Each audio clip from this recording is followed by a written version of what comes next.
வணக்கம் கன்னிராசி அன்பர்களே, உங்களுக்கு 7ஆம் இடத்து சனி, கண்டக சனின்னு சொல்லுவோம். கண்டக சனி அப்படின்னும்போது நமக்கு தடங்கல்கள் கொடுக்கும். நம்ம எதை செய்ய ஆரம்பித்தாலும் அதில் ஒரு தடங்கள் ஏதாவது ஒன்று வந்துக்கிட்டே இருக்கும். முயற்சி செய்ய வேண்டியது இருக்கும். ரொம்ப முயற்சி பண்ணணும். ரொம்ப முயற்சி பண்ணி அதில் நம்ம வெற்றி பெற முடியும். ஒரு தடவை தடங்கள் வந்துருச்சுன்னு சொல்லி அப்படியே உட்காந்துடக்கூடாது, துவண்டு போயிடக்கூடாது. துவண்டு போயிட்டோம் அப்படின்னா அதுக்கப்புறம் நம்ம அந்த முயற்சிகளே செய்ய முடியாமல் உட்காந்துருவோம்.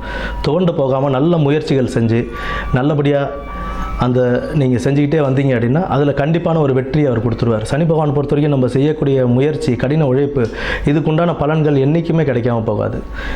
அடுத்து குரு உங்களுக்கு 10ஆம் இடத்துக்கு வராரு. 10ஆம் இடத்துக்கு வரும்போது சேம் இதே தான், சிக்கல்கள் நிறையா கொடுத்துக்கிட்டே இருப்பார். நீங்கள் ஆரம்பிக்க போகிற எந்த தொழிலாக இருந்தாலும் இல்லை குடும்பத்துலேயும் சரி, ஏதாவது சிறிய சிறிய சிக்கல்கள் கொடுப்பார்.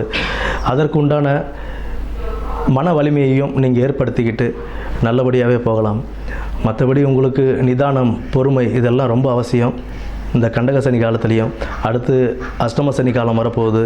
அதற்கு உண்டான ஒரு இதுவும் கண்டக சனி அமையும். அஷ்டம சனிக்கு முன்னாடி அஷ்டம சனியுடைய தாக்கங்கள் எவ்வளோ இருக்கும் அப்படின்றத உங்களுக்கு காட்டுற மாதிரி தான் ஒரு கண்டக சனின்றது அமையும். பட் இருந்தாலுமே நல்லதே நடக்கும். ஏன்னா உங்களுக்கு 9ஆம் இடத்தையும் 1ஆம் இடத்தையும் 4ஆம் இடத்தையும் சனி பகவான் பார்க்கறதுனால உங்களுக்கு ஒரு யோகத்தையும் அவர் கொடுப்பார். 9ஆம் இடத்தை பாக்கியஸ்தானத்தையும் பார்க்குறாரு. அதனால் ஒரு யோகத்தை கொடுப்பார். பட் அதற்குண்டான முயற்சிகளை நம்ம கைவிடாமல் செஞ்சுக்கிட்டே இருந்தோம் அப்படின்னா அதுக்குண்டான பலன் நமக்கு கை மேல் கண்டிப்பாக கிடைக்கும்.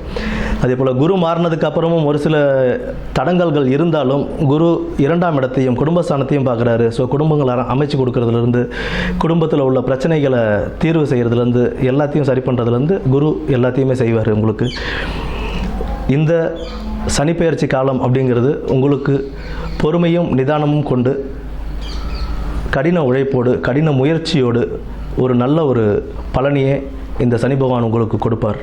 நன்றி.